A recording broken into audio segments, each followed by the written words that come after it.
I.S.U.P.K. started out at 1 West, 125th Street, Harlem, New York, under Commander General Yahanna. You know, we do these classes to let y'all know that blacks, Hispanics, and Native Indians are the true Jews of the Bible. We the lost sheep of the house of Israel. I.S.U.P.K, we not affiliated with any other Israelite group. We don't deal with that. I'm precinct officer of 50, MashaAllah. We got anybody on the conference call?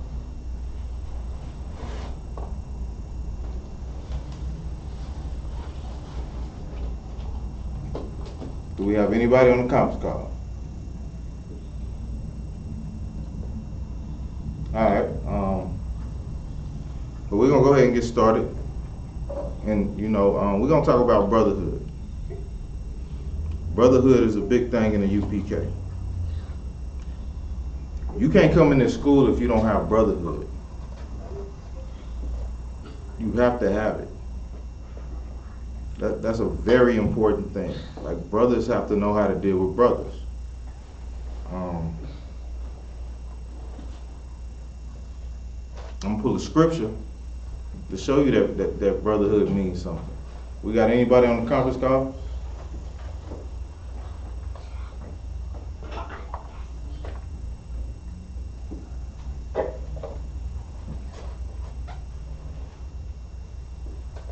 Alright, we're gonna go ahead and get into it. The book of John, chapter 13, and verse 34. It says, "A new commandment I give unto you, that ye love one another." Ye love one another is talking about your brother. It's talking about loving your brother. That's what you have to do. Keep going. "As I have loved you, that ye also love one another." This is red letter. Christ is reiterating that you have to love your brother. You don't stop loving your brother. I'm paraphrasing the scripture. It says that you love your brother. What is it? 66 times 6. We're gonna pull the scripture as soon as I can find it. We're gonna pull the scripture. But brotherhood is the most important thing. Wait one moment.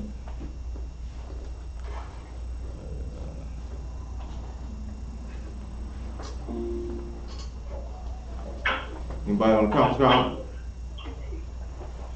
Hey, Lord, you praise the Lord on Christ. You must not take that on. Con. You Triple Makalai, we talk, you know what I'm saying? And you know a little something about brotherhood, right? You know, right. We know what's not brotherhood. What's not being a brother. If I could go to the scriptures on it, you know what I mean, paraphrase, love that brother, and that sister, that's blood. Damn right. You damn right. You absolutely right.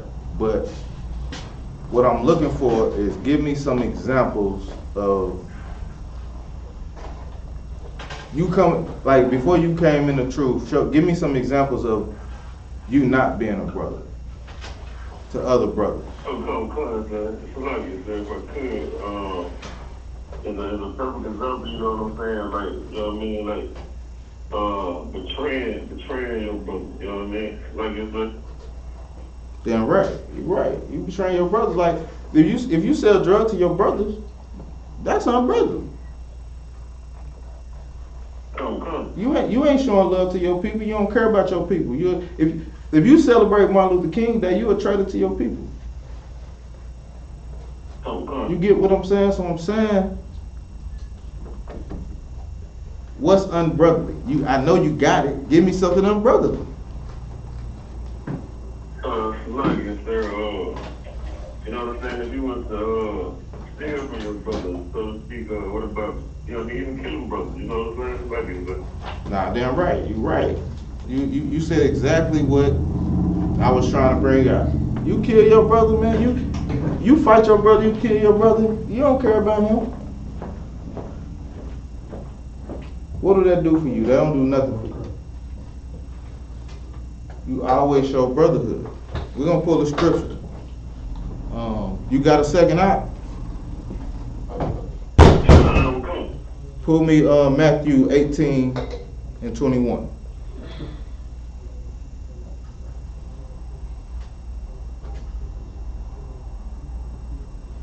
Start at 22. Give me 22. Yeah, start at 22. So what I'm trying to get into is to show you that you're supposed to forgive your brother at all times. Don't be stupid. I mean, don't just let them just run over you, push over you or whatever, but you have to forgive your brother. That's what we do in the UPK. We forgive our brothers. We love our brothers. You know what I'm saying? Go ahead and pull the scripture if you got it. In the book of Matthew, chapter 18, verse 22. Yahanna said unto him, I say not unto thee, unto the seventh time. Right. Unto the seventh. Stop right there, sir. Stop right there, he say, and Yahanna said to him, I say not unto thee. So, you know what? Let's get some context. Yeah, let's get some context. Yeah, they go to 21. Give me some time. Give me some context. This is the book of Matthew, chapter 18, verse 21. Then came Peter to him and said, Lord, how shall my brother sin against me? All right. And I forgive him. Yeah, you got it right there. This is Christ saying, man, how many times, this is Peter saying, how many times you gonna let the Lord, I mean, you gonna let the brother sin against me? All right. Shalom on Christ. High rank officers here. So I'm gonna pass the clap over. Clap it up for him.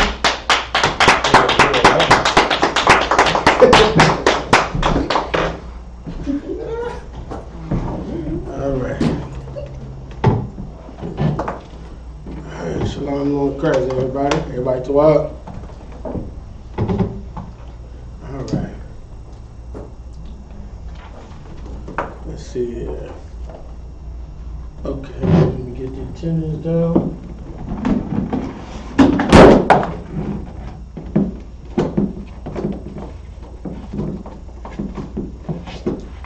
Okay.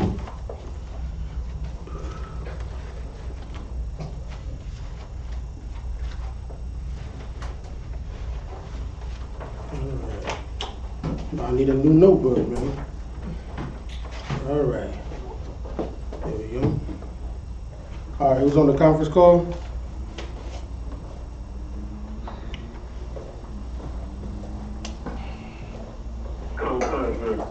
It's a little crazy the one shooting my blood.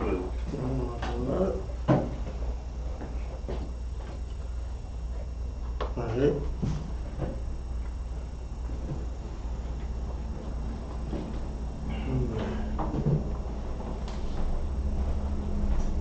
Anybody else on the conference call?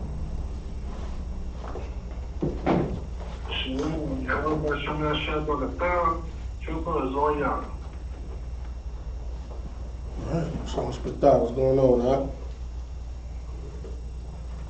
What's going on, sir, yourself? I'm too wild. What's that question? Okay. Let's get into this.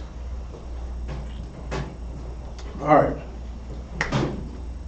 The topic today is the history of, what did I put on the title? It was the history of the imposters. Jewish imposters. What was that? Jewish imposters. The Jewish imposters, right? The origin of the Jewish imposters. All right. Does anybody know who the imposters, who they actually come from? Like, who's their father? A lot concerned about me. Go ahead, Azar. Come on, counselor. They come from caves shortly afterwards, and it became the Khazarians. Mm-hmm. Salaki. All right, but who's their father?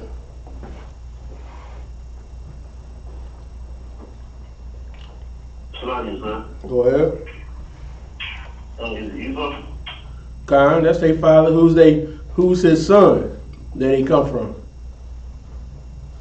Salaki, sir. Go ahead. The tribe of Amalek. Khan, that's exactly where they come from. They come from the tribe of Amalek. All right. Who's somebody that's pretty synonymous in the Bible that was of the tribes of Amalek? Anybody know?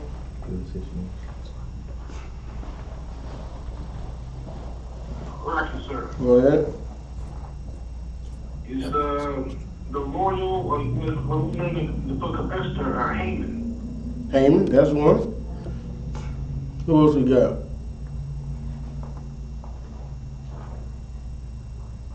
Salaki. Go ahead. It's one of the kings, I want to say Herodotus, is one of the kings of Israel, was the Edomite, and the name is escaping right now. Salaki. You said it right, King Herod. You got King Agag, who was Haman's, father. You know what I'm saying? Of course, you know it's his great grandfather. It's not his direct father, of course, but he's part of that. Go ahead.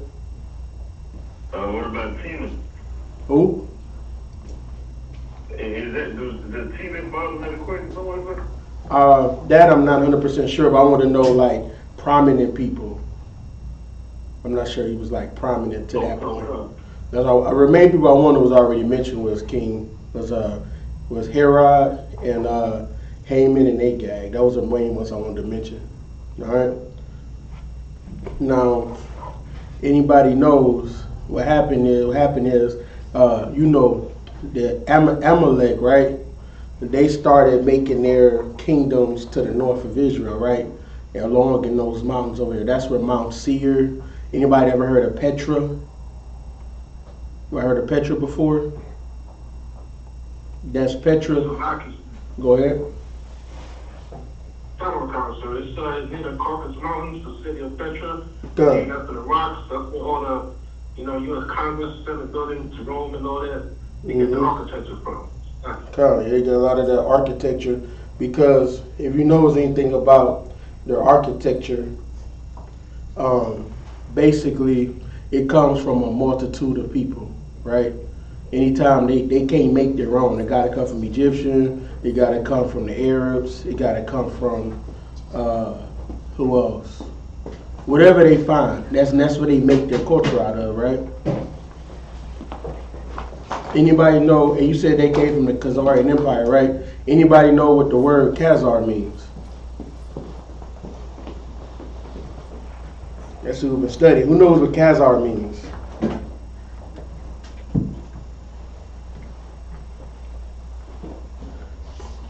This one should be easy if you know what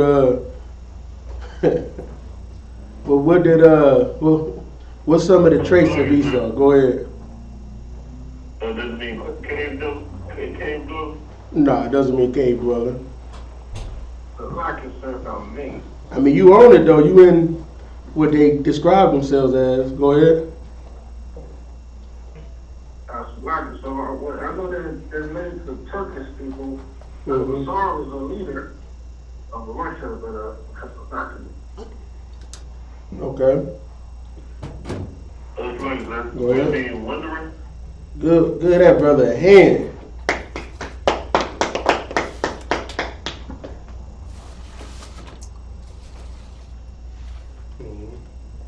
Get that brother a hand. That's it right there. A wanderer. Did you look that up on Google?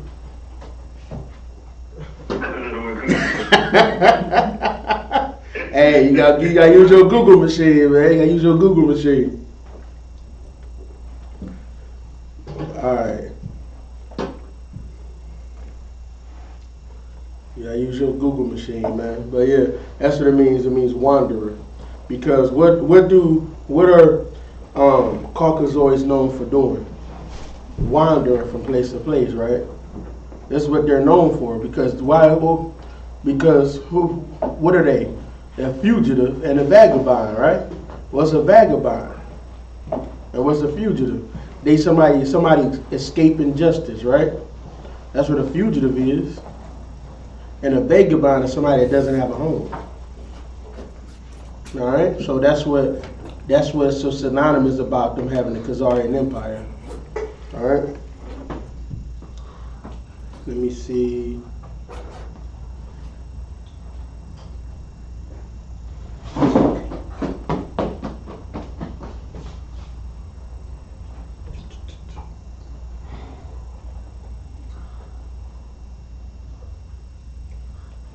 Find this one here.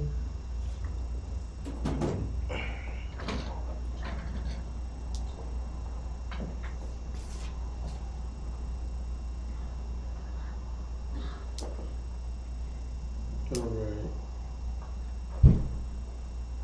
This episode is brought to you by Curiosity Stream, a subscription. It's one of the most magnificent cities of the ancient world. Petra. Everybody see? Its monumental temple-like tombs soar over 100 feet tall. And these wonders of engineering are not constructed. They're carved out of sandstone cliffs. At its height, Petra was the center of a vast trading network of frankincense and myrrh, and home to over 30,000 people in one of the most bone-dry deserts on Earth. It's not an appropriate location for a city. There is not even drinking water down there. How did an ancient people supply enough water for this vast city? And how did they carve these magnificent structures so high up in these cliffs? Mountain dwellers, that's The right. geoscientist teams up with stonemasons to carve a Petra-style tomb. We're looking at something that hasn't been witnessed for almost 2,000 years. And archaeologists and hydro-engineers discover how a group of nomads transformed this desert city into an oasis, the Las Vegas of the ancient world. It's really conspicuous consumption of this. That's heavy right there. They made it to the Las Vegas of the ancient world. You understand what they made Petra into? Is they made it to the tourist capital of this area. See what I'm saying? They don't, because they can't, they're not going to be a great nation, of course. They're going to make people try to come in and do this. They call Petra like a land of paradise, right? Because they made it look real glamorous. Same way how they make America seem like it is, real glamorous. You need to come here to come visit. Y'all been to Vegas, right? What's Vegas like? All the lights everywhere, all of this and that. What's Miami like? You see the palm trees on the beaches. They made it to a travel destination. All right? Did anybody know what during this time, you know what the name you can find them as? Anybody know? Of course, you know they Edomites and Amalek, but anybody know the name that you can find? You know, if you go search the internet, you want to find more information. Anybody knows the name that you would call them?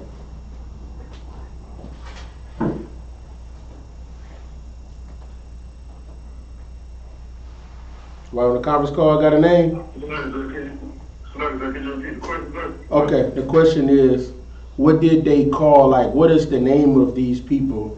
Not the biblical term, the name in the world term for these people that built up Petra and all of this during this time that they're referring to.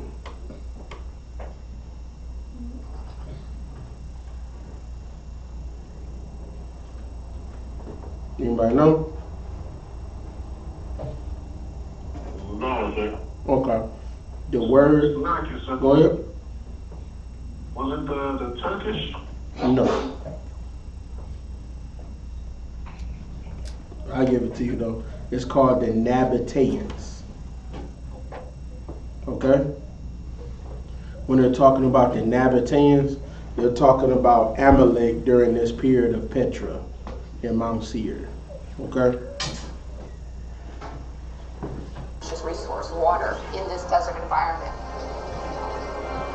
Finally, after 2,000 years, the secrets of Petra are about to be revealed. Up now on Nova, Petra, lost city of stone.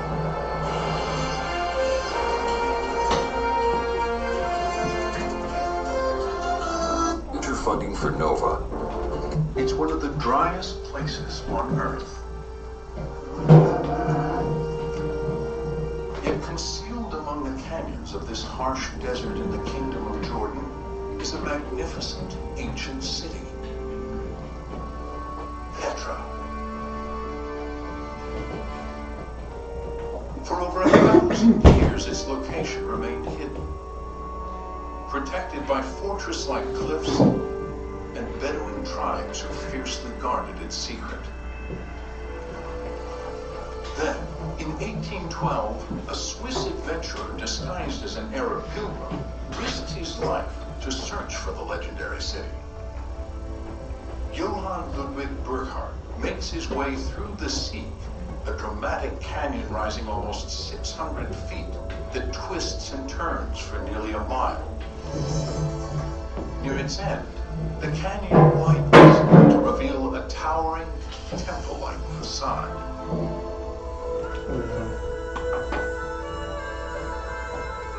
It is called the Treasury, or Khazne in Arabic. Built 2,000 years ago, it is a masterpiece of design and engineering. Majestic columns rise from the canyon floor, topped by ornately carved capitals. Statues of mythological figures adorn its facade. A fanciful urn graces its roof, and a towering doorway leads inside to a room with 3 chambers. Here, there is no elaborate carving, just the simple, natural beauty of the stone. And then we back away and we realize not only is this building unique and fantastic, but it has been carved into the sheer face of living rock. The treasury is actually a sculpture on a monumental scale. At 80 feet wide and 127 feet tall, it is twice the height of the Mount Rushmore Memorial. As They like building stuff in the rocks, don't they? Canyon, he discovers hundreds of magnificently carved facades everywhere, many rivaling the grandeur of Egypt, Greece, and Rome. Egypt, Greece, and Rome. So you see, even this building is named Greece, Rome, and Egypt, right? It's named after, it's like they make their whole culture off of different people. So it's not even, they're still not their own. So, like I said, they made this into a tourism. You like to go to Vegas. What is Vegas? You got the, what's some of the stuff they got? Some of the casinos they got. Like what's the thing? You got the Bellagio, all the fountains. You got go ahead. Okay, they got the Taj Mahal. Yeah, you got the Trump Casino and all that. See, Taj Mahal. What's another one? Caesar's Palace. Circus. You know what I'm saying? They got all these different where they bring all of the cultures in and they make it to like a great monument to make everybody want to come. And anybody know why they did this? Anybody want to know why they did this? About me. Go ahead. You know, first of all, you know, the person of the devil, the Bible speaks of, Yeah. really, you know, it's Babylon, and you want everybody to come drink that wine. But you gotta think like an Amalek little person when you think of this. Why did they build these things like this?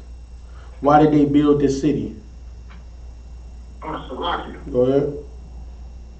I don't count for a while, so about me, you know, because first off, it's the mafia, they started to get this, they want simply money, sir. Con, that's the exact answer. It's because of money. This is why they did this. You got to think of what is Amalek? What do they do? Everything they do is greed. It's about money, right? They made this city into this paradise so that they can have people come for tourism. Because you got to think, where is the Jordan River at? Where is this place at? Right? Where is it at? Do anybody know where the Petra is? Anybody know? Got you, sir. Go ahead. If I'm not mistaken, I believe it's near the Caucasus Mountain or somewhere near Russia. Yeah, you're right. But I want you to tell me where, like, give it to the people that may not know where the Caucasus Mountains. Tell them, like, what is it? What's about it that's special? I guess you would say, of its location.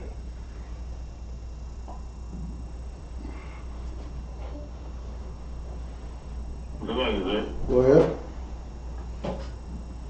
So it's because it's hot, like cold. You know what I mean? It's everything, like in rough. No. So not you, sir, by me. Go ahead.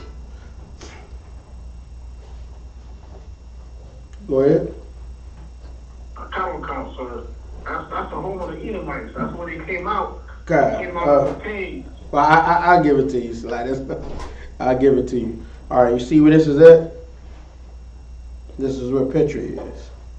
Right here, right? So if you look at where Petra is, this is, anybody ever heard of the silk?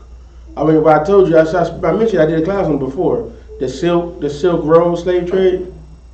Remember the Silk Road slave trade? Remember I spoke about that? This is the center of the Silk Road of all of the trade. The Silk Road is the center of it. So everybody had to pass through here to get to sell whatever they were trying to sell. This was a major trade route. Okay? Everybody, you had to go from Africa. A lot of people went through here. They had to go through here to go from there to go up to Turkey, and they chose this place specifically because of the location of where it was. And I'm going to show that to you. They literally chose it just because of that. It's like anybody, man, that's why I need to do a class. Man, you mind me, I need to do one on the Panama Deception. Remind me on that. That's what I'm going to do next week. The Panama Deception. All right? But anybody know about Panama, right? You might know how happened in Panama? Go ahead. What's going on? A few years ago, my campus was already at the Panama Deception. Mm-hmm. So tell me about what these folks do with. So like I said. Okay. Panama was like a, you gotta think like, you might know the Panama Canal, right? It's what connects, it's like a shortcut to go through the Gulf of Mexico, to go into, to go over to Asia, right? On boats, right? They made the canal, I think it was connected at one point from it was connecting Mexico and all of those cities through all the way, talk about Mesoamerica over to, it was connecting that to, South America. I think it was connected at one point, and they purposely destroyed it to make a canal so that boats can travel through there. And now it's like the busiest port, right? That's why I said that what the people over there said they was gonna have a haven, and there was gonna be a haven of ships. That's why I said about the Panama. What's the tribe of the Panamanians? I know one of you brothers know. But that was their tribe. They had the haven of ships because that's what they used to pass right through there all the times, right? So they seen the same thing, and they made a haven, and they seen all of the routes coming through there. So they said, we're gonna make this here. So everybody got to come through here to do trade. Go ahead. It's a Balawan. They have a haven of ships. That's what it is, the Panamanians. It's a Balawan. Alright? So that's why they picked that area. It was done on purpose. Because you gotta remember, a lot of during the Silk Road slave trade and all of that, it was basically connecting Saudi Arabia, which is down here, to Egypt and Ethiopia and all of Africa over to coming all the way up here into Turkey and to Greece and all of this area. So that's why they picked that area. It was literally center of all of that. Okay? And it was in the mountains, which you know, of course, they love, right? All right.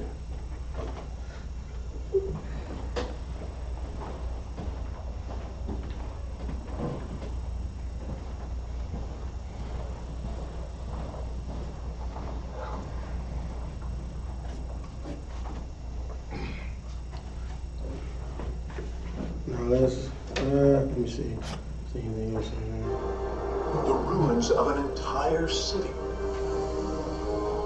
A 6,000-seat theater carved right out Of course, they got a theater, right? No, they got a theater. Lined with huge temple-like structures. And even more spectacular monuments carved higher in the mountains. But Burckhardt's rediscovery of the legendary city sparks more questions than answers. Who built Petra and why? Burckhardt was inspired by stories of a mysterious desert tribe who gained their wealth trading spices and silks among China, India, Egypt, and Rome. They were And brokers. then hid their treasures of gold in the cliffs. Greek and Roman sources provide a name for these people. The Nabateans. An account from the 4th century BCE describes the Nabateans as nomadic tent dwellers. But 3 centuries later, another source describes them as a sophisticated people inhabiting a prosperous city. Around the time of Jesus, Nabatea is a thriving kingdom surrounded by Egypt, Judea, and the vast North Arabian desert. How, in just a few centuries, did a village of tents become a wealthy kingdom? And how, in the middle of a desert, did they build Petra?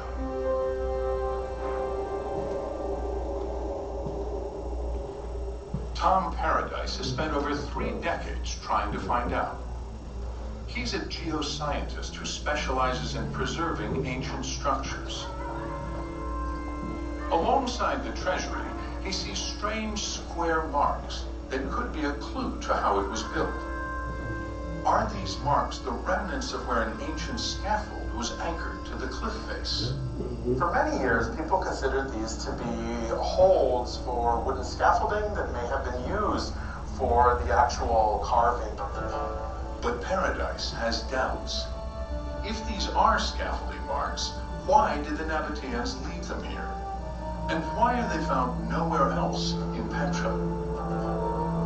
Paradise believes the real reason for the marks may be tied to the fanciful name given to this monument centuries ago.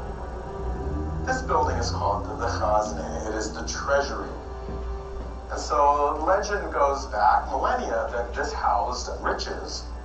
Because it is known as the treasury, people have searched it for treasure. Bullet holes riddle the urn at the top. And these marks may be footholds to climb up and get a closer look. We think maybe those footholds were carved for the purpose of raiding the upper parts of the Chazne, looking for the treasure. But the urn holds no gold. It's solid rock. The only treasures here are the magnificent sculptures. Whatever the true purpose of these marks, Paradise is certain they're not for scaffolding. After all, in this desert, wood is relatively scarce. So how on earth could the ancient Nabateans carve such a huge monument so high up in the cliff face without scaffolding? No, what they did was Paradise has a... they chiseled away at the piece of it. So as they you take a rock, say if this was a big piece of rock, right, and it was just taller, right, and you wanted to make that, they just chiseled away and got rid of the rock chips, and then made it into and what they wanted. Basically, they just chiseled away and made a building out of it. That's basically what it was, like a cave, and they just made all of the structure around it. Like I said, they made it touristy. Okay.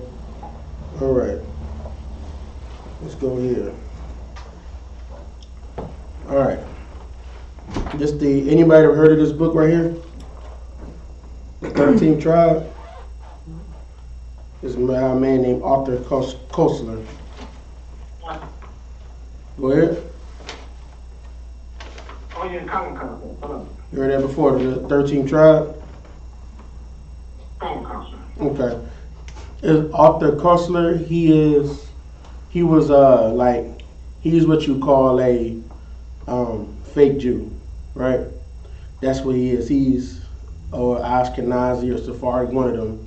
And he did research. He was trying to prove that his people came from, Abraham, Isaac, and Jacob. And then he came upon it and found out that he's actually a Khazar, which is, anybody knows, the Khazarian Empire. It's like, it was like in the Georgia, Russia area, which again was another hub of trade. Again, like they purposely pick things that's the hub of trades, right? That's why, like New York, there's a large Jewish population. California, there's a large Jewish population. In LA, large Jewish population, because they run all of Hollywood, right? They ran the seaports. What you didn't know is that people don't know this, but they ran your slavery.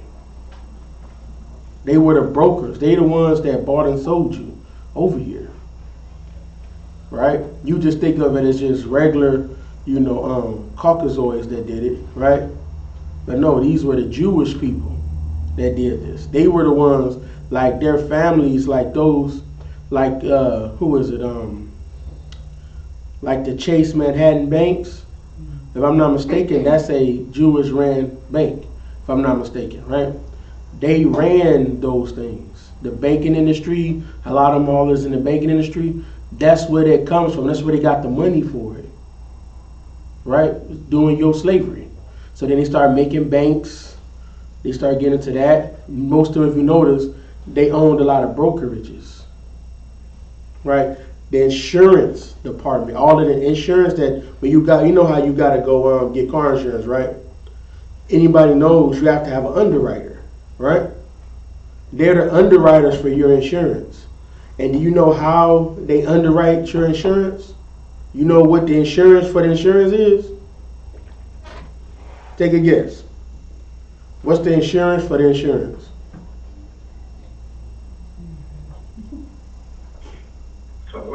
Go ahead. Slaves and workers. Exactly. That's who the insurance is for the insurance. Now, if one time it was your carnal slavery, right?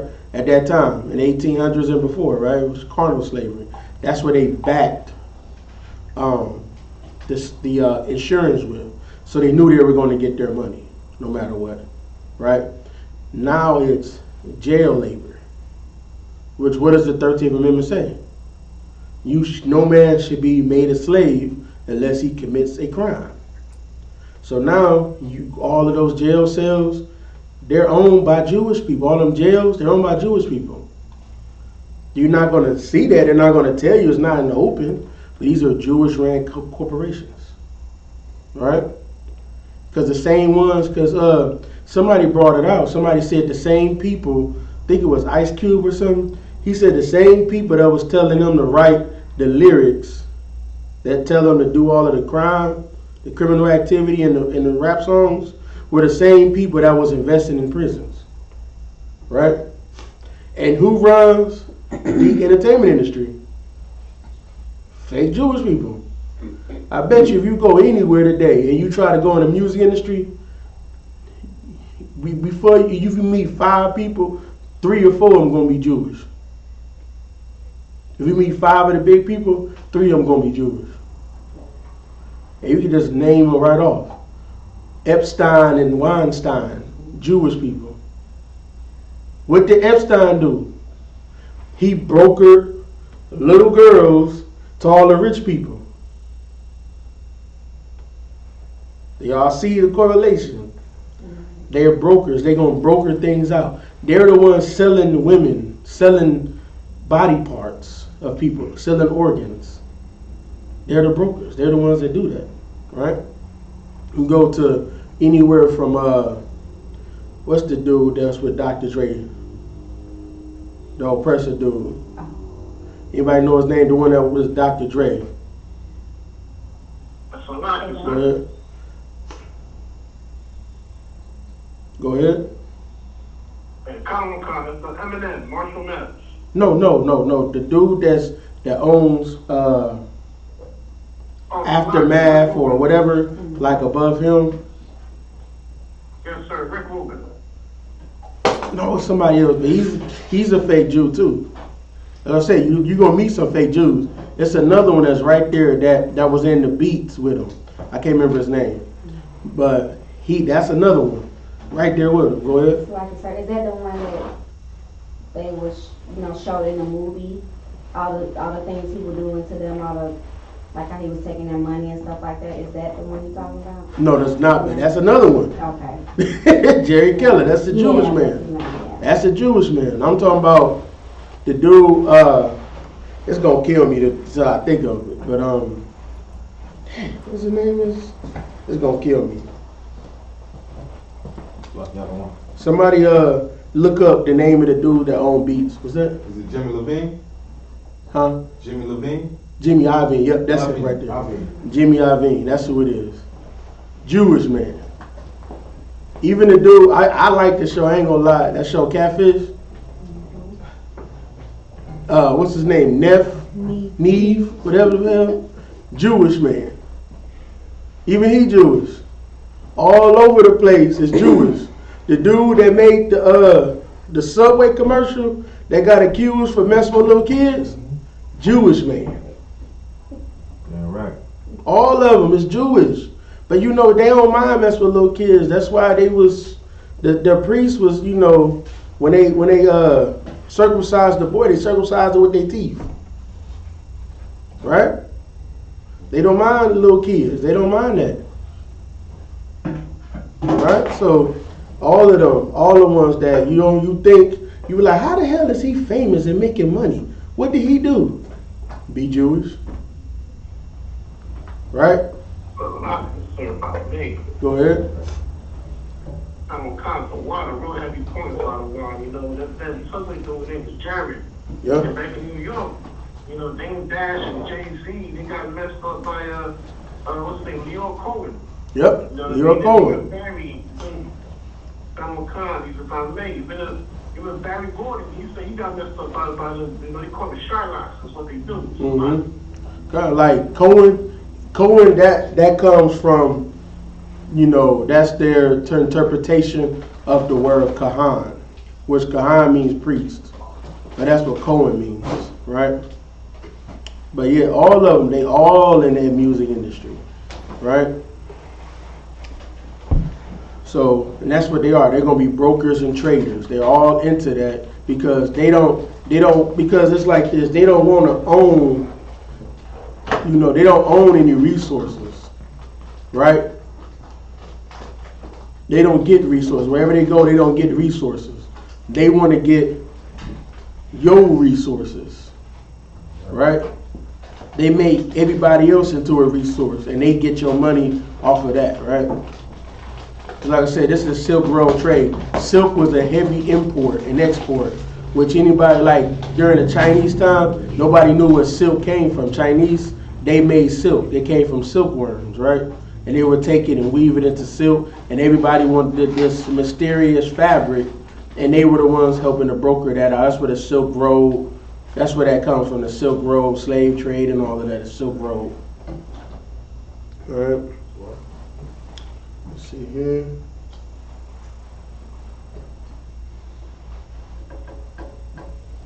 Bold plan to find out.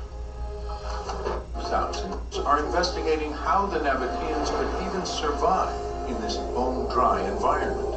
The entire hydraulic Are revealing the engineers of Petra were not only masters of stone, but also of water, transforming a desert city into the Las Vegas of the ancient world. Now, can scientists finally uncover how a nomadic tribe built this city of stone?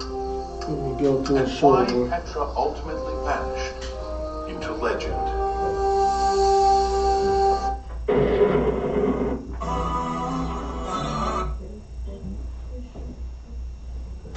I mean, tell me, do y'all like the videos small too? Desert valley completely surrounded by towering sandstone cliffs. The spectacular archaeological ruins in the Middle East. Brothers and sisters, we are talking about none other than the famous lost city, Petra. Petra is in Jordan, represents an ancient lost city. The lost city of Petra is a majestic place, thousands of years old, that still holds hidden secrets waiting to be unveiled. Originally known to its inhabitants as the Rock Moon, is a historical and archaeological city in southern Jordan. Petra lies on the slope of Jabal al-Madbar, is a basin among the mountains which form the eastern flank of the Arba Valley that runs from the Dead Sea to the Gulf of Aqaba. Petra is believed to have been settled as early as 9000 BC, and it was possibly established in the four Red mountains surrounding Petra on its east of the world in the Middle Ages. Evidence to mankind that Middle East was, after all, the most influential region of the world in the Middle Ages. Petra is a hidden gem that will take you through the history of Middle East like no other place. It easily rivals Jerusalem as a caretaker city of the Middle East history. In 1985, the Petra Archaeological Park was declared the UNESCO World Heritage Site, and in 2007 it was named one of the new 7 wonders of the world. The people of the Nabatean Empire were fantastic engineers. They had made their own waterways very thoughtfully, which is why they never had floods, no matter how much it rained. And although the water would drain into these large reservoirs that they built, and that is the reason why the Romans wanted to acquire this city.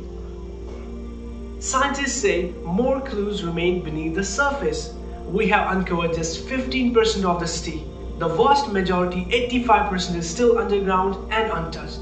Allahu Akbar. Thamud were known for having houses in mountains. Petra are ruins of their civilization. 1400 years ago, this was mentioned in the Holy Quran. The Prophet Saleh ﷺ was sent to Thamud. The Holy Quran says, in the Quran, that Thamud rejected It's a lie, yeah. Like you'll never like the Quran say. But basically, it's just telling you about what they built. They're trying to claim it as that they were Muslim people, or Islam, or Arab, right? They weren't Arabians, right? They were cave people. The Bible already said Mount Seir he's talking about Edom, right? But then they are, they try to confuse you because they don't want to go who their true ancestor is. They want to they try to say that that well, you heard some fake Israelites say that they say that Edomites is Arabs. Y'all probably heard that before, right? Try to say that they Arabs, right? And then Esau, the Caucasians come from Japheth. That's what they try to say, right?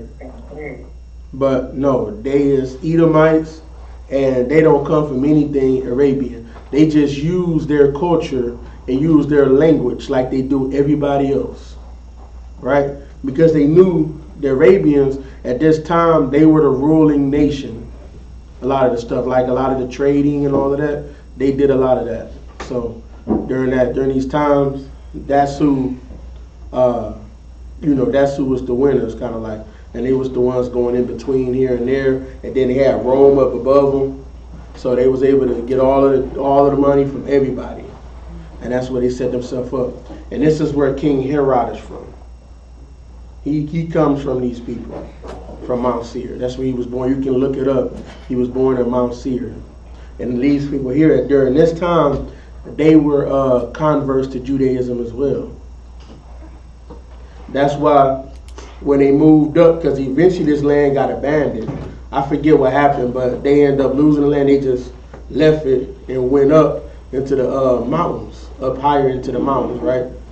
So, and that's where they end up going. They end up settling into Khazaria, right? Which are they now? Well, they don't call it no more. You can't even find. Which is funny is like if you look up Persia on a map, you can find it, right? If you look up, what's some of the old names they got?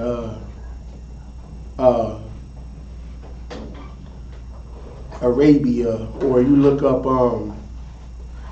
any of these places like that, right? Arabia, Persia, any other ancient names that they have for a city, right? You can find it. Go into your phone right now and put Khazaria, Khazaria. It will say no results because they try to hide this place. They don't want people to know where they come from. All right.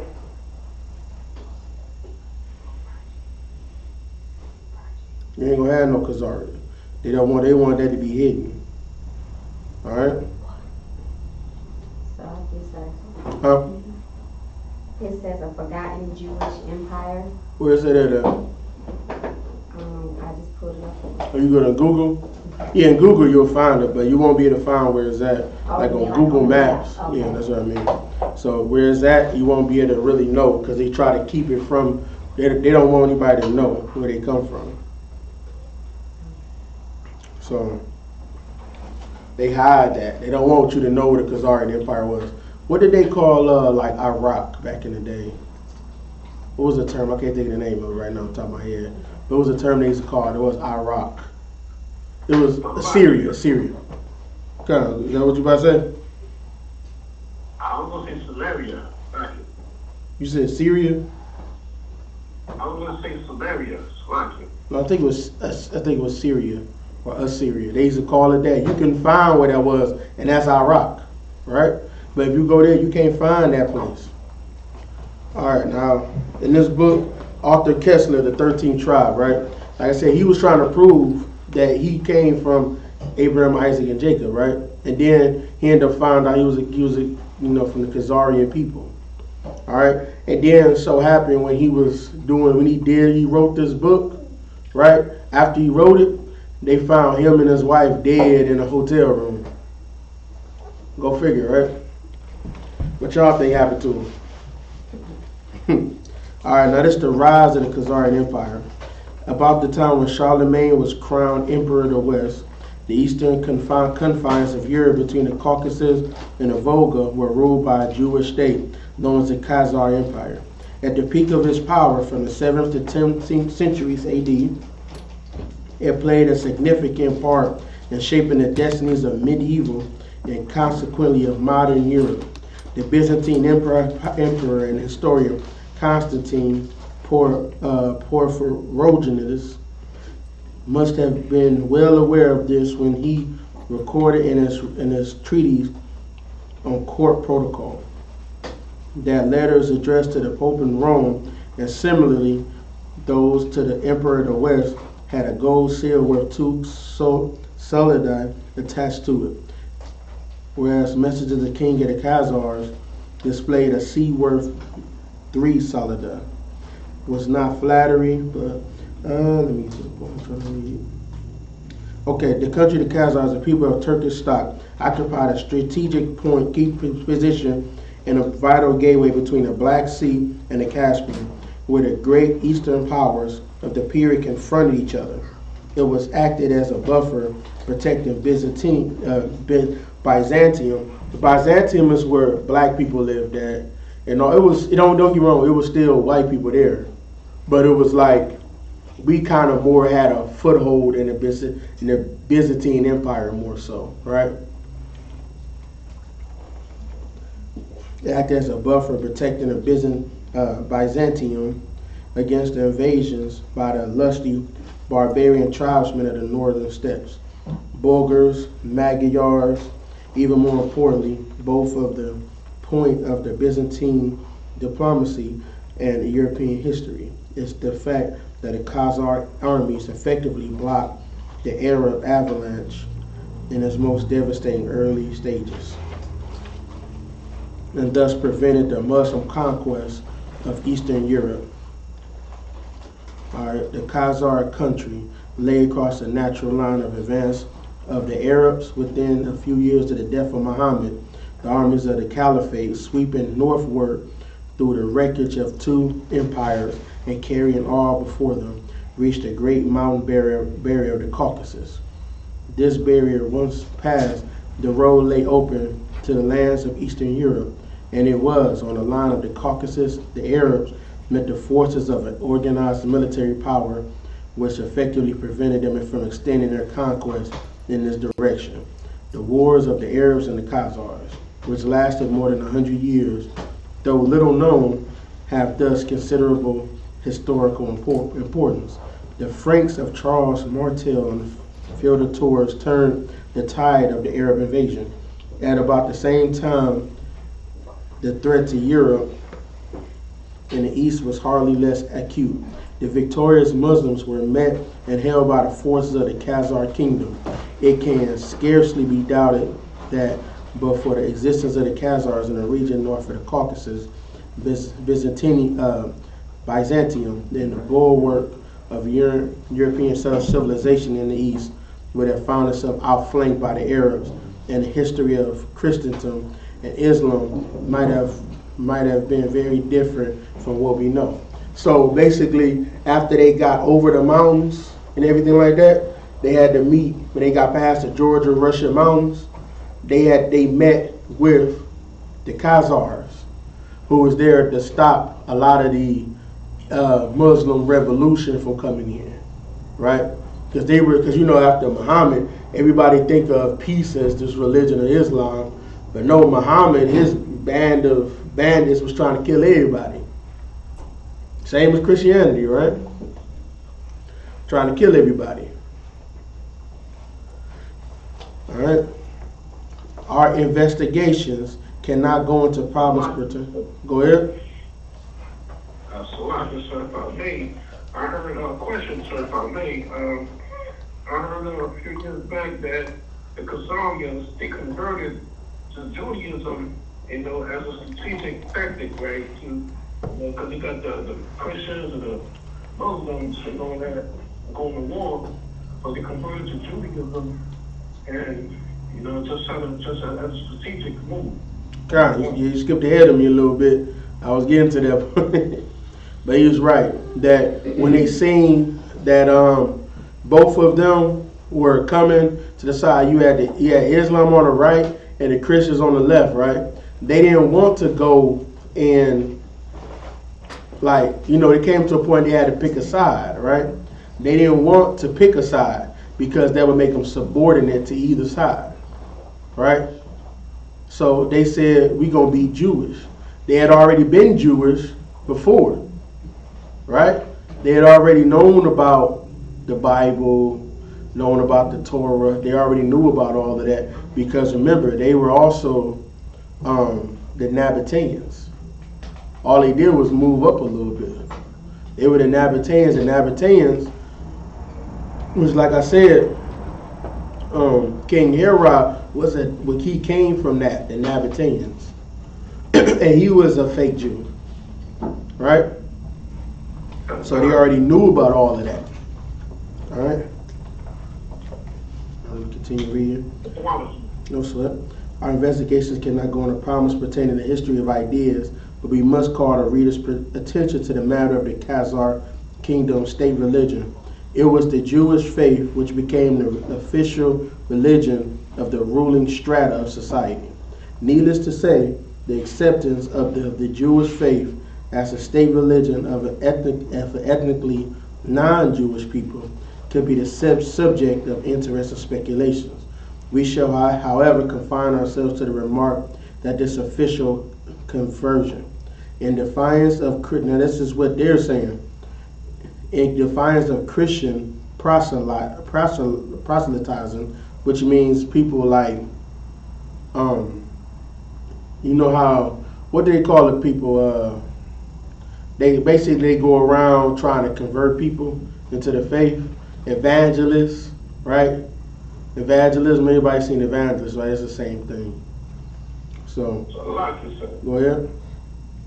It's my main question. Is it the missionaries? No, I was trying to say what I just said. I forgot now.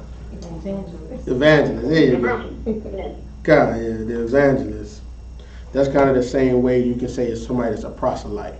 They just go around like evangelists. They want to travel from place to place trying to convert people, right? And that's what the Muslims and the Christians were trying to do. Go place to place trying to convert people. All right?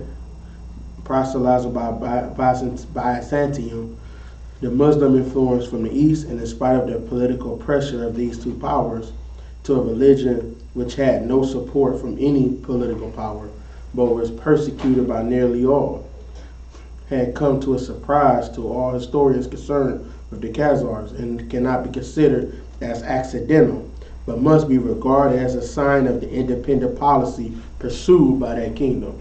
They wanted to be independent, right? They didn't want to be ruled by nobody, because what happens now, like you see how we Christians and we Baptists, right? Black people are, right? What does that mean? We got to get ruled by the people who give us our religion. We rule by our oppressors because they the one that gave it to us.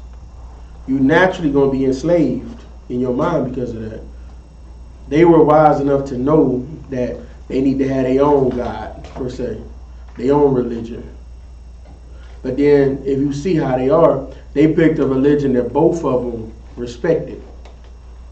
You get that? They picked one that both respected. The Christians and the Muslims. All right?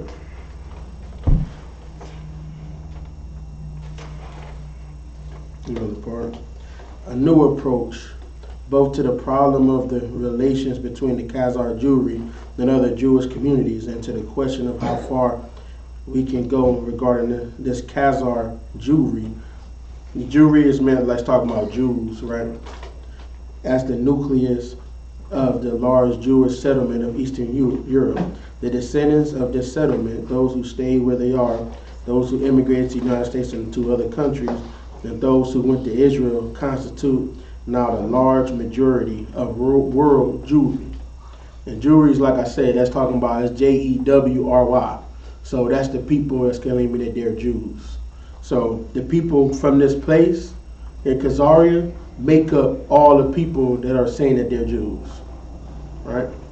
This was written before the full extent of the Holocaust was known. They knew this before the Holocaust. So all of the people trying to say that, you know, they don't want to say that that this is true because this makes them like how Hitler did them, whatever. That's what they try to say, that this, you know, you speaking on this makes them get persecuted, like Hitler did, right? You can't persecute these fake Jews. Let's be honest. What you gonna do to them, right? What you gonna do? Well, yeah, later. Not right now. A little bit later. That's dashing little ones against the stone right there. That's him right there. Not yet. But right now, what is black people? What are we really gonna do to them? Can't do nothing, man. They own everything, right? How come they population, I think, is less than 10%, but they own like 75% of America? Something ridiculous like that. They own that much of America. They own like everything, right? Okay. And he said that because this was written before that, that does not alter the fact that the large majority of surviving Jews in the world is of Eastern European and thus perhaps mainly of Khazar origin. They're still Khazarians, right? If so, this would mean that their ancestors came not from the Jordan but from the Volga, not from Canaan but from the Caucasus, once believed to be the cradle of the Aryan race. and that genetically they are more closely related to the Hun, Uighur, and Magyar than to the seed of Abraham, Isaac, and Jacob. Thus, this term is turned to be the case that a term anti-Semitism will become void of meaning.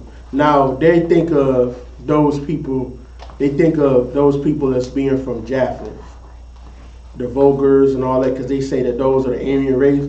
They say that's Japheth. That's not Japheth, because we already know. Anybody knows what happened to Japheth that lived in those areas? Anybody know what happened to him? Okay.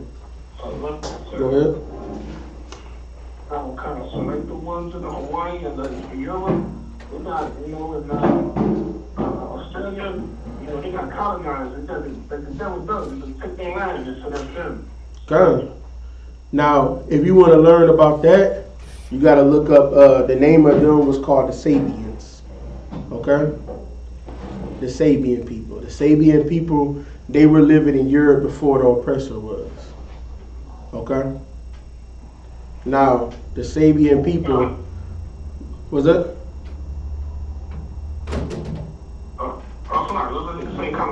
Okay, good, no sweat. They were the Sabian people. So basically, where your marriage certificate comes from, that marriage certificate that you all taught in Christianity and all that, you're supposed to get this marriage certificate, and you split up half of your, if y'all divorced, they split everything into half. That comes from that. So you thought this was something that was made in America. It wasn't. Where this came from is when the Romans came, because remember the Greeks. Remember when like the first Greeks were people of color, right? Which was the Sabian people. So when they were here, they kept grabbing and molesting and just taking the Sabian women. You know how they are. They just grab you and you mine. Right? What they do, what you see on the caveman show, they just pop them on the head with a club and they just snatch them, right? That's what they was doing, basically. They was doing the Sabian women. And then, you got to think about how old the times is. What happens once a woman is laid with during this time, right? Her value is gone, right? Once she's laid with, right? She's no longer a virgin, quote unquote, right?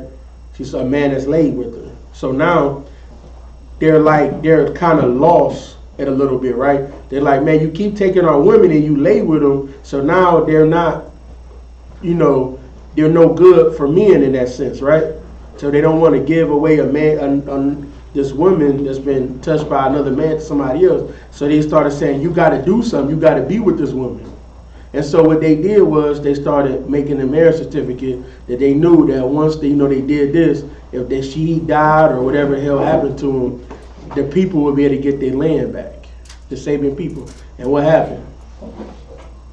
They never got their land back, and they got kicked off, and they started being over there in the Pacific Islanders, right? They got kicked all the way off of their whole land. They no longer had their land, right? That's a short history on that. All right.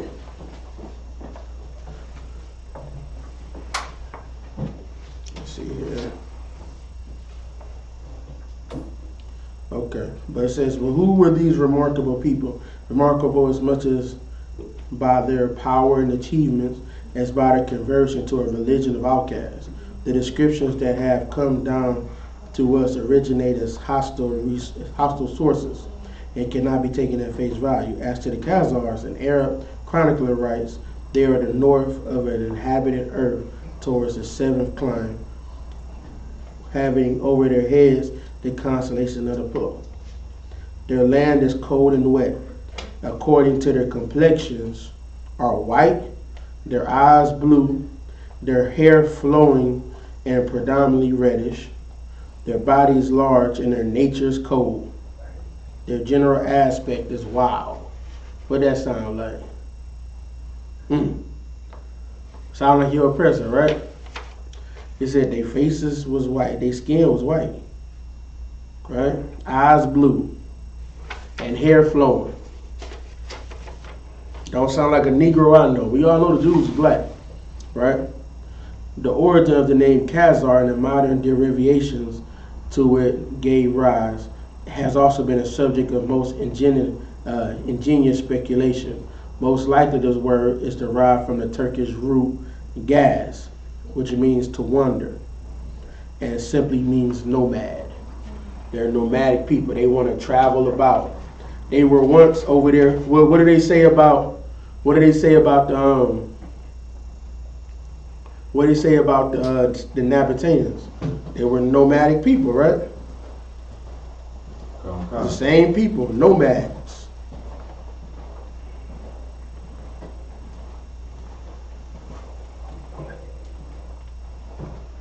Okay.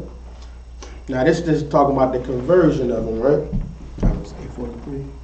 The religion of the Hebrews, writes Berry, had exercised a profound influence on the creed of Islam, and it had been a basis for Christianity.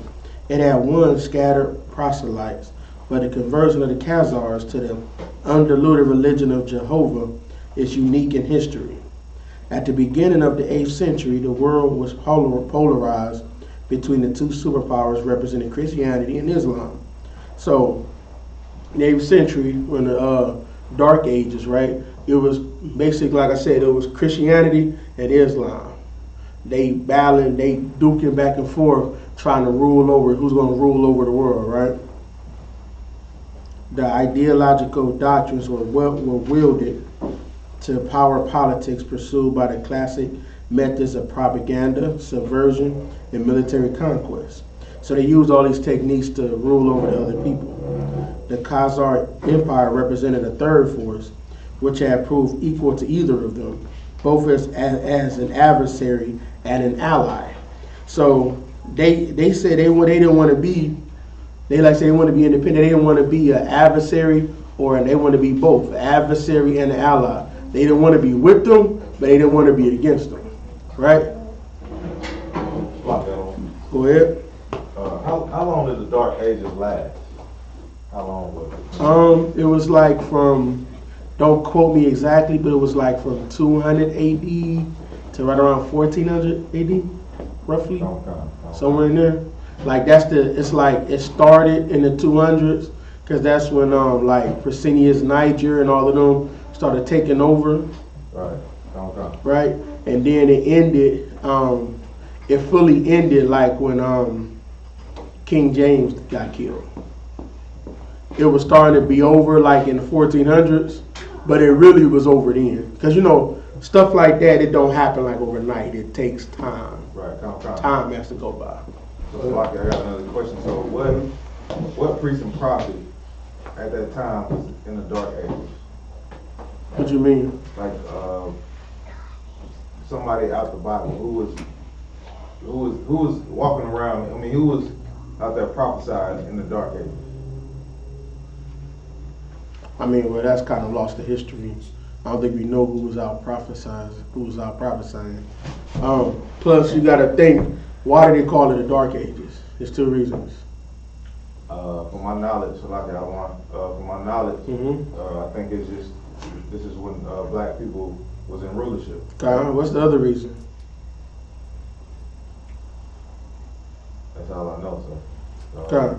The other reason is because the Dark Ages is when a lot of history was not taken into place. Do you know why it's not taken into place? They don't want us to know who we are. True, but what happened that caused it? Like, what's the term that's called? Like history class, you got to go in the world a little bit. You know what I'm saying? What event caused it?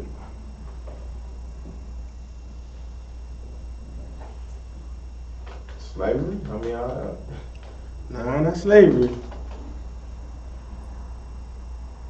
The Renaissance era.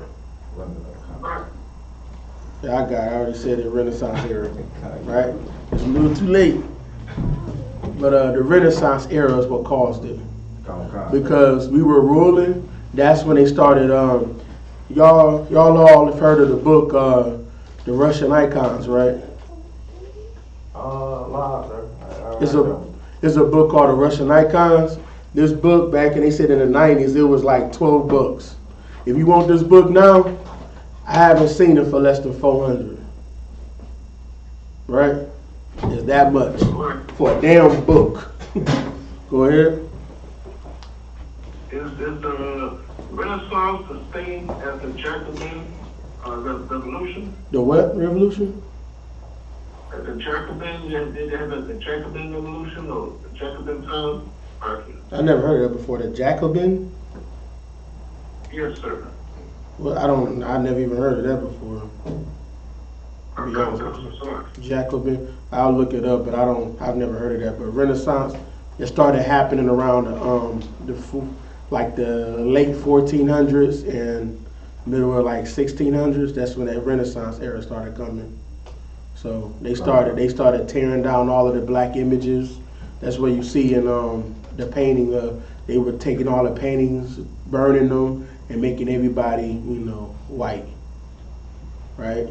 You're not gonna learn this in school, right? You ain't gonna learn this there. Nah, I ain't gonna lie. Like I said before, I was one of the few people that learned this in school. Like I've never heard nobody that learned it. But then when I got taught, it was like one sentence, and they moved right on past that. He said, yeah, the Renaissance period, they started whitewashing the images, and then we got into slavery. Like it just went right off of that. They got right off of that.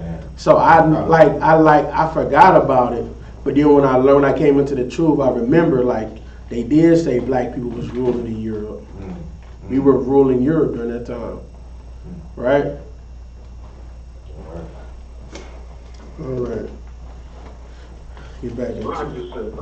Go ahead. It's an off-topic question, sir, I think. All right. Go ahead. The water, sir.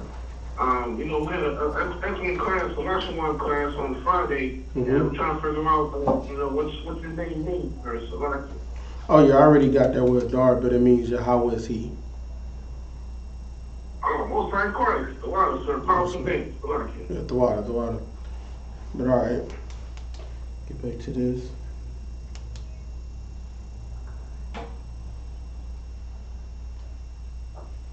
Okay. They said they didn't want to do Christianity or Islam. For either choice would have made them automatically subordinated to the authority of the Roman Emperor or the Caliph of Baghdad. There had been no lack of efforts by either court to convert the Khazars to Christianity or Islam. Because of that piece of place that they were at, it was a strategic place that if either one of them had it, under their power, it was going to make them a stronger force. You know what I'm saying? So like why do they have bases on Pearl Harbor? So in case they got to go to, South America, go fight, they already got a base there. Why would you put a base anywhere, right? It's so that you already got a military installation in that location. So in case you got to go fight, you already there, right? And that's how that was. They wanted to have a military installation there so that no matter, if they can bring them on their side, they can win, right? So it was no lack of efforts, right? But all they resulted in was the exchange of diplomatic courtesies, dynastic intermarriages, and shifting military alliances based on mutual self-interest. So they would shift military alliances between the Christians and the Muslims. So whatever one benefited them more, they would say, okay, we're going to be on your side for this. We're going to be on their side for this. They would intermarry with them. One of Constantine's children, it was one of his children, right? One of the Constantines. He married into they people. They did diplomatic and power moves like that so that they can, they basically grew in power, right? They already had the prime real estate. Now they grew in power and influence. All right?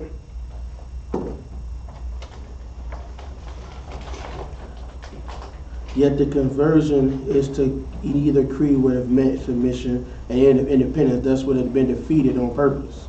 But it defeated its purpose. What could have been more logical than to embrace the third creed, which was uncommitted towards either of the two, yet represented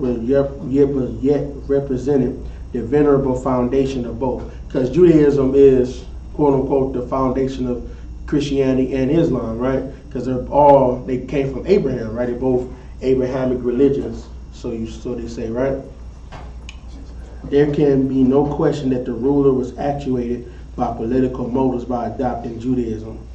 There is no question in it. To embrace Mohammedanism would made him the spiritual dependent of the caliphs, who attempted to press their faith on the Khazars, and in Christianity lay the danger of becoming an ecclesiastical vassal of the Roman Empire.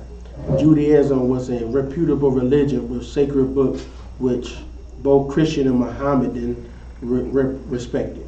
It elevated him above the heathen barbarians and secured him against the interference of the caliph or emperor. But he did not accept along with circumcision, right? But he did not adopt along with circumcision the tolerance of the Jewish cult. He allowed the mass of his people to abide in their heathendom and to worship their idols. So it's talking about the Roman Empire. They didn't.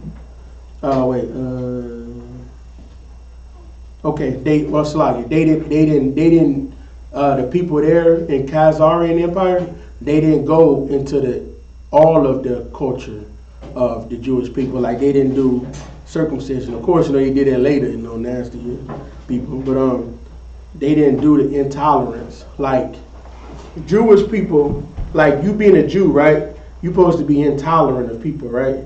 You don't let other Jews, like, we don't let people that's not Jews, like real ethnic Jews, come in here, right? We're intolerant.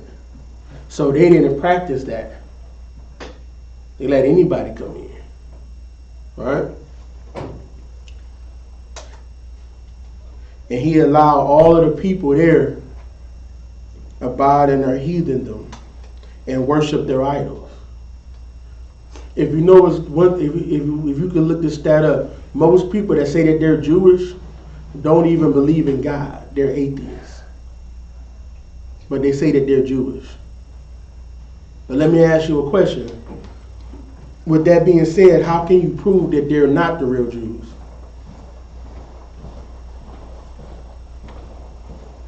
Thank you, sir. Go ahead. So kind of about thing. Like, you ask a lot of them, they talk about these Shemites, but they say they come from Ashkenaz. That's one way. Another way is, if they're not following God and they haven't been doing it for years, why are they not in captivity? You see that? Why are they not in captivity right now? You think the Holocaust is the Most High putting them in captivity? Well, some people, I ain't gonna lie, some people say it didn't even really happen. Like, to that extent that they say it was. Like, I've heard numbers that was skewed, said it was 10 million fake Jews that got killed, right? But then they said there wasn't no more than 2 million living there. It's a lot of numbers been skewed, right? And that's how it is. They try to skew their numbers. They use that as a political event to now to say that we've been persecuted, now we need to have our own land. And what did they do? What did they always do? You see what they do? They nomadic. They was there in German, right? Being in German, now we need to go do our own land. Where they moved right back to? Right into the middle of where everything is going on. And they went and killed up a whole bunch of Arabs to get their little land. Right? They right back to where they was. Alright? Though the Khazars' court conversion was no doubt politically motivated, it would still be absurd to imagine that they embraced overnight blindly a religion whose tenets were unknown to them. It wasn't unknown to them because, like I said before, they had already been practicing that before Christ was even born, right? Before Christ came, they had already been practicing it. So they knew about it, right? They just hadn't been following it, all right? Now, This is talking about, let me see. Oh, yeah. It's talking about where they come from. All right. 2 basic facts emerged from our survey. The disappearance of the Khazar nation from its historical habitat and a simultaneous appearance in adjacent regions to the northwest of the greatest concentration of Jews since the beginning of the diaspora, right?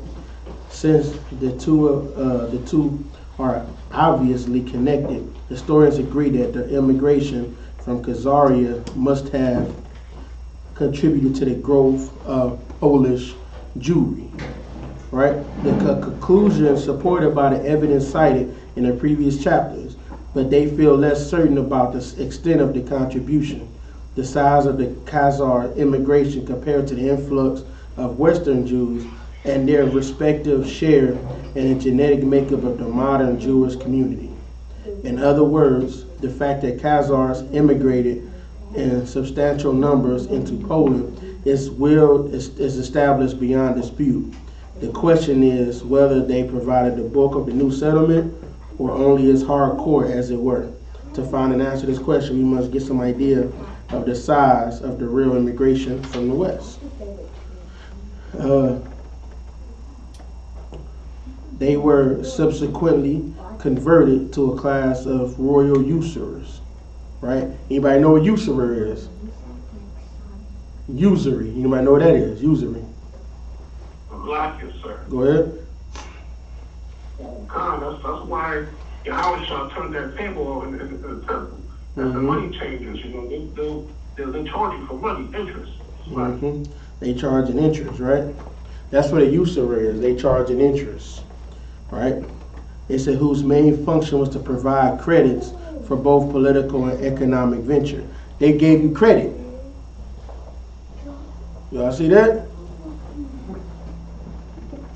After accumulating great wealth through the high rate of interest, these money lenders were forced to disgorge in one form or another to the benefit of the royal treasury.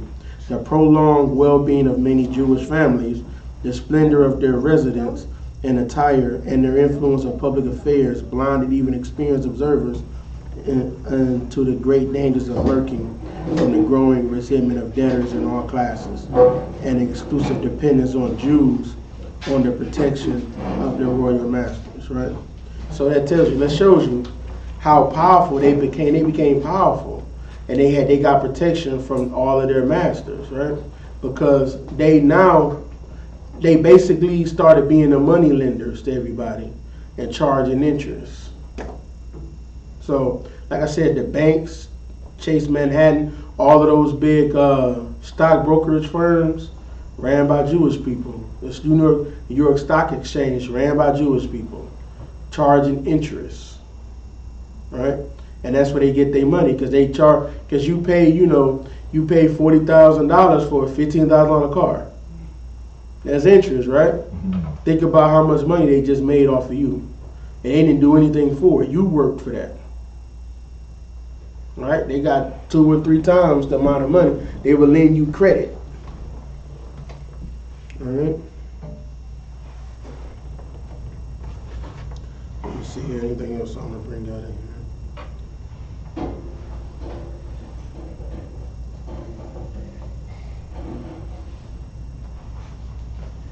Okay, it's right here. In the first place, I am aware of the danger that it may be maliciously interpreted as a denial of the state of Israel's right to exist. But that right is not based upon the hypothetical origins of the Jewish people, nor on a mythological covenant of Abraham with God. It is based on international law, i.e. the United Nations decision in 1947 to partition Palestine, once a Turkish province, then a British mandated territory, into an Arab and Jewish state. Whatever the Israel citizens' racial origins and whatever illusions they entertain about them, their state exists de jure and de facto and cannot be undone except by genocide. Without entering the controversial issues, one might add is a matter of historical fact that the partition of Palestine was the result of a century of peaceful Jewish immigration and pioneering effort.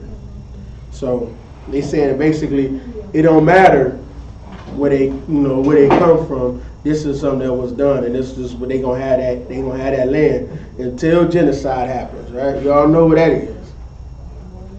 And just another book right here. It's called When Scotland Was Jewish, right? It's not talking about, but no, I'm just gonna read it, right? You ain't even gotta get far in this book. Until I had this book for a little minute, right? Now this book was made by this man, Donald Yates, right? That's one of the people. He was, the funny thing is, but I'm gonna hold off on him. But I'm gonna tell you one thing that's interesting about him in a minute, all right? There's 7 famous Scotsmen are pictured here. Presbyterian, former Reformer John Knox, and they start naming all of these scholars, right? These people here. Start naming these scholars, okay? But I'm gonna skip past their names.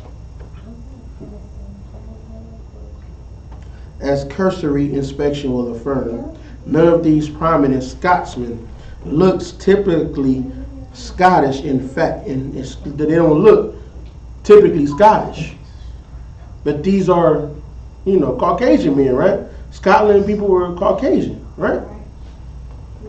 He said they appear rather dark and Semitic. Yet here they are, Scottish aristocrats. They don't look like the dark and Semitic people of the land. But here they are, Scottish immigrants, right? The Scottish royal stewards were equally dark and Semitic in appearance. Stewards. That's where King James is from. He's a steward, right?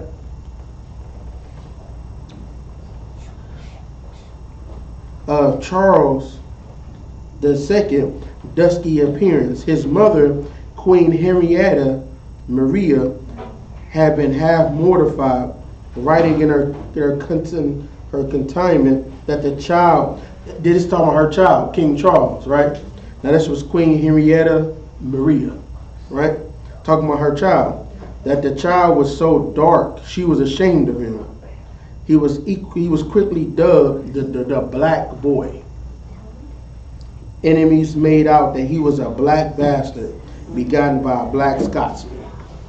So he came out dark. King Charles was a dark-skinned man, very dark-skinned. So, and this was his mother Elizabeth Maria. Henrietta's like Henrietta Maria. She was a black woman. She was a little bit lighter in complexion. They got pictures of her. I've seen it before. She was a little bit lighter in complexion, right?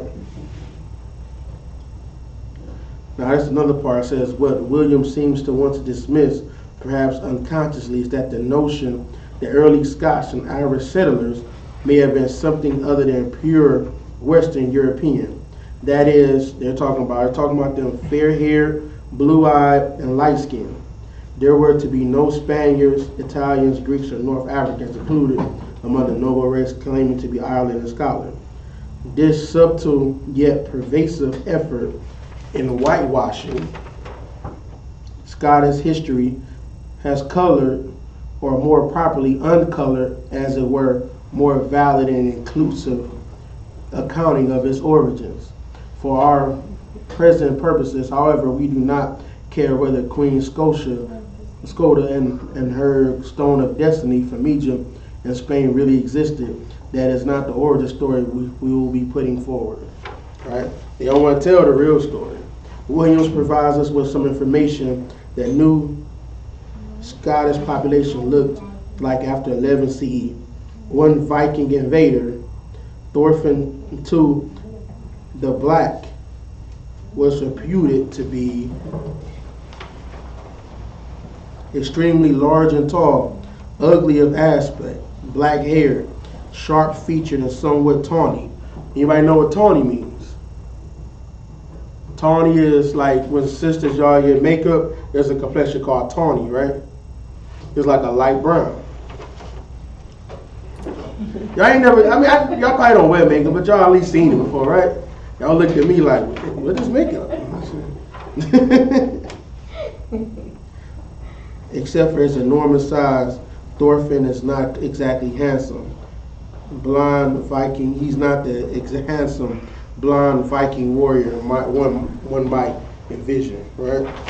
So that's just saying a few, this is right here. This is page 11 when I stopped at. So they know that they were black people. And if you know William Wallace from, what was it, Braveheart? William Wallace was a black man. Right? They knew that these Scotsmen were black people. He had a crowd of Jews around him. There was black people around him. It wasn't white people. Right? They knew this. So the funny thing about this dude is, right? Donald Yates. He writes in this book saying that it was black people that are Semitic, not white people. But guess what he owns? Guess what he owns? A DNA testing lab. So he's telling Caucasian people that they have ancient DNA and they're Jewish. But he writes in this book that they don't look like this. So for those people that want to say, well, let's see if you're Jewish and do a DNA test, Exhibit A right here. Why you can tell it's foolishness. Like sir, I can't remember the name of the show, but there's a new show on TV where this lady is giving all these people DNA tests and telling them what tribes of Africa that they're from, all black people, and just telling them where they're from, what tribes they're from in Africa, and telling them all about their history in Africa, and just everything is Africa, and all these like black celebrities and everybody's going to her to have these DNA tests and stuff like that done, and she's like telling them like a whole slew of like basically lies of so it's like, how could you do that when you probably know that we're that's not where we originated from or whatever, but that's what she's doing. It's like a I forget the name of it. It's something new, but I saw like the preview of it. See, DNA is weird, right? Like, I can't remember, I'm not a big remember of the details. I'm sure one of you already knows this. But basically, with DNA, right? They say it's like 97, I think we have 97 or some percent of like a cat. Our DNA is like of animals that don't look nothing like us, right? They have like 97% of our DNA, of the same DNA. You see what I'm saying?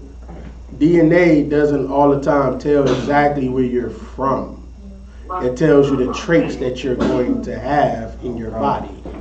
Either they're going to be shown or not shown, which is the term they use. Like I said, forget them details, but they're going to either be shown or they're not going to be shown. They're going to be dormant, right? So like, two people that could be light-skinned, right, have a baby, they might have a dark-skinned baby. Two people that's dark-skinned might have a light-skinned baby. And everybody look at them like, where'd he come from? You know what I'm saying? Mama and the milkman, you know what I'm saying? Y'all heard them stories before. All right, go ahead. On the conference call. The water real heavy out of one from me. It was brought out recently in the ground by one of the generals that, there was a dude, he sent his DNA of his chihuahua, his pet dog. He sent it to 23andMe, one of these DNA companies, and he came back, his uncle. Or something like that, you know what I mean? It's a lot. You know what I'm saying? It's BS. You know what I'm saying? It's BS. They can't tell where you come from. They can't. Right? If they can, guess who? I'm going to tell you right now. If they can, they ain't going to do it for you. Right? Do you know why they started doing that? Anybody can guess why they started doing that stuff? I guess you could say it's two reasons. But both of them is the same reason. Go ahead. It's like Yahanna, just to keep us lost and not know who we are, so we can't come together as a people. That's always a part. That's.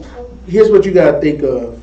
Like when it comes to the oppressor, the one thing that's been put best by the general, they're not moral or immoral. They're amoral. That means they don't have morals. They're not sitting around plotting how to keep people from being Israelites. You know what I'm saying? They're not plotting that. What they're doing is plotting on how to keep everybody asleep and working for them and how to make more money. That's what their active thought is. How can we make more?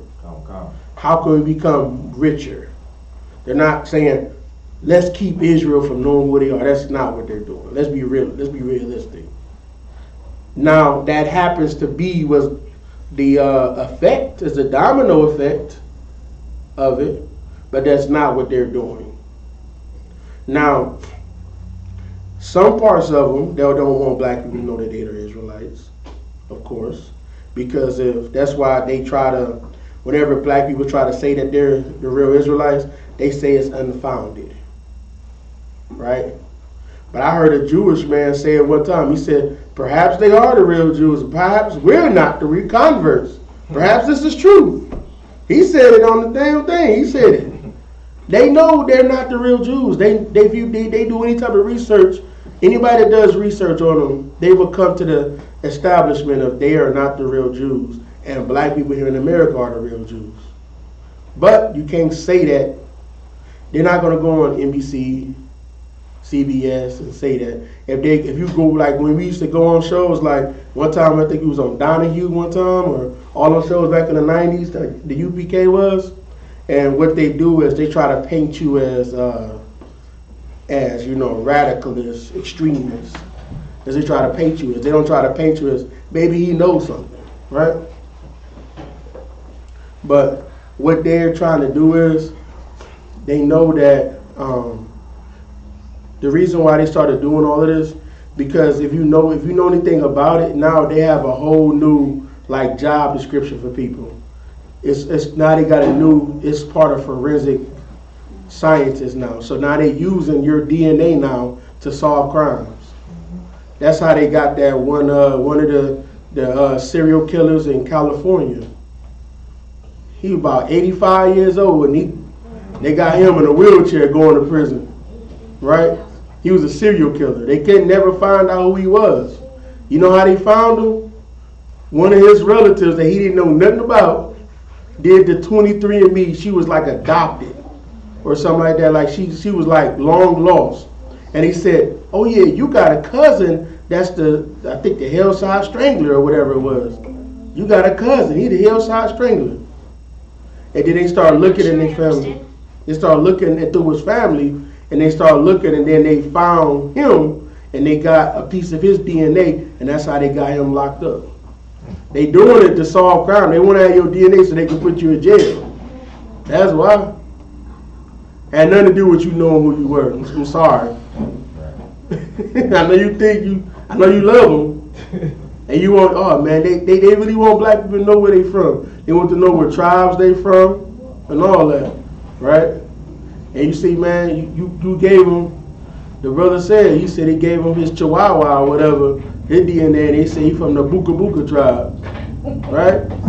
They don't give a damn where you from. They don't want you, they don't care that you know. They want you to pay for it and get your DNA for free, right? Well, actually, you pay to give them your DNA, right? You pay to give it to them, so now you get your brothers locked up. You know what I'm saying? And that's not saying that we for crime, but you giving up your DNA. That's what you really doing. And that was the point of it, is to get you locked up. So all that polite, him trying to get all people, trying to say, you see what happened to him, he's still in jail, ain't he? People forgot about that, didn't they? I ain't forget about it, did y'all? Polite got locked up doing that, right? Just think, if he did that 23andMe, they probably got him on some other stuff, right? Right. So hey, Yeah, right. man, hey, you belong, right? Go ahead. Got on cars for water, so it's so heavy. You know, like this been proven before for life is so stupid. And in the same dressing room, they give them a cigarette and a glass of water. You just drink and smoke it to build up DNA. Right. Yep.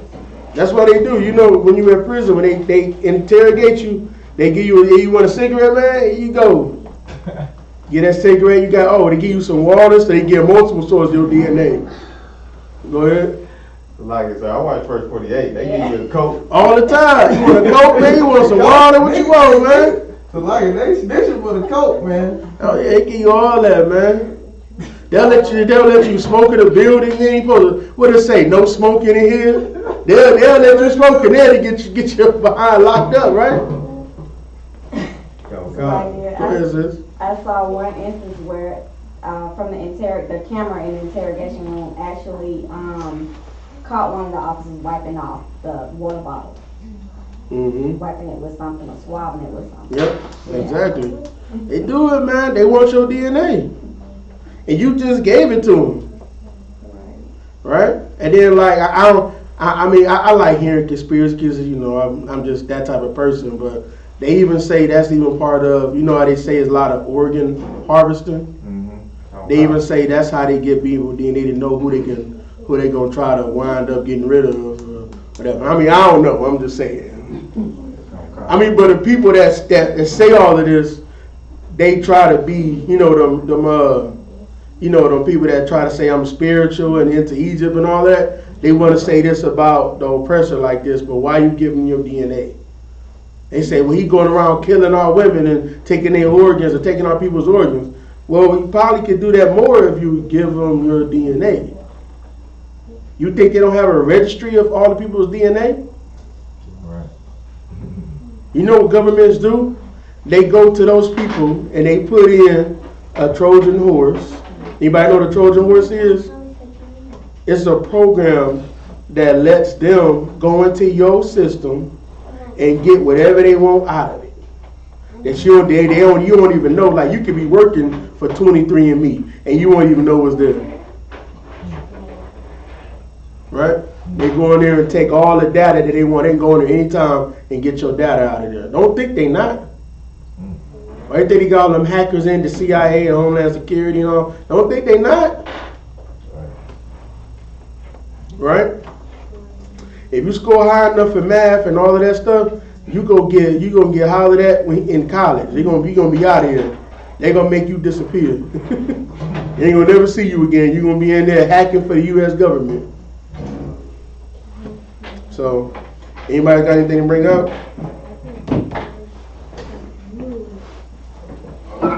Go ahead. I was told that I heard that, you know, in every major phone company, they got a floor in every building, the headquarters. When they you know what I mean, they listen to all these phone calls, and that's what I want to do, said that was students, right? Mm-hmm. With the Project Echelon and all that. So these fellows, they day and night, you know, plotting and listening and dividing their ways to compete. Mm-hmm. And I remember one time my cousin, he was going through this his little thing he was doing to try to be in the U.S. government or whatever. And I remember at one point my phone, like I'd be talking on the phone, and all of a sudden my phone would just start talking robotic out of nowhere. I had two phones, and both of them would do it. So I'm like, yeah, they try to see what I'm talking about. That's what it is, man. I'm just talking about my homeboy, you know, what I'm eating tonight. You know, ain't nothing big, but they try to see what you got going on. All right. Anything else? All right. Pass the class over to Precinct Officer 50, MashaAllah.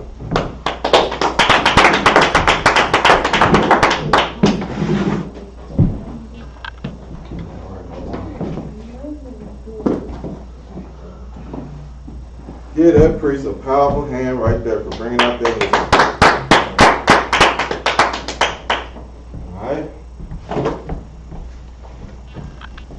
I.S.U.P.K. security announcements. We are the I.S.U.P.K. Started out at 1 West, 125th Street, Harlem, New York. Rule for brother or sister. When a new brother or sister comes into the school, they are off limits for 6 months. They are to be saluted only. They are here to be shed. They are here to shed themselves of the world. If they need transportation, the teacher will arrange it. After 6 months, if a brother and sister has an interest in a particular person, he or she must get permission from the head to speak to a brother or sister. There's another 6 months in which the brother or sister will court each other. After this 6 month period, brother or sister will get permission from the head to marry. Tithes. It's a commandment.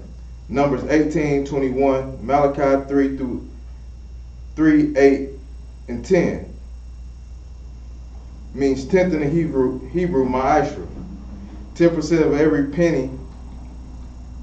So like 10% of every penny of any increase the Lord gives you, give to the Treasury Department.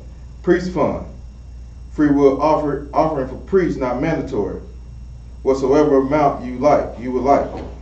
Upcoming holy convocations. The Feast of Purim, which is February 14th and 15th. All Akim coming to the school, Akim and Akwakim coming to the school. Check the bulletin board in the hallway. If anyone wants to be a trooper in the school, start wearing all black, boots, shirt, pants, and a headband or scarf. And Google any address every time they are coming to the school. With that, we'll salute the teacher. Men of Israel, Majah. Amajim Shabbat. Amajim. Barak. Yahweh Hashem Yahweh Barakatah. Yahweh Hashem Barakatah. Alright, Yabatat means hands down. Sar means turn. We have sisters in the school and online. Women of Israel, Amajim. We got seasoned sisters. They know 45-degree angle, feet, and right hand over left. With that, we'll salute the sisters. Men of Israel, Amajim. Amajim Shabbat. Amajim. Barak. Yahweh Shemar Hashem Yahushai. Yahweh Shemar Alatham Bahashem Yahushai. With that, Yamatab means hands down. Class is missed.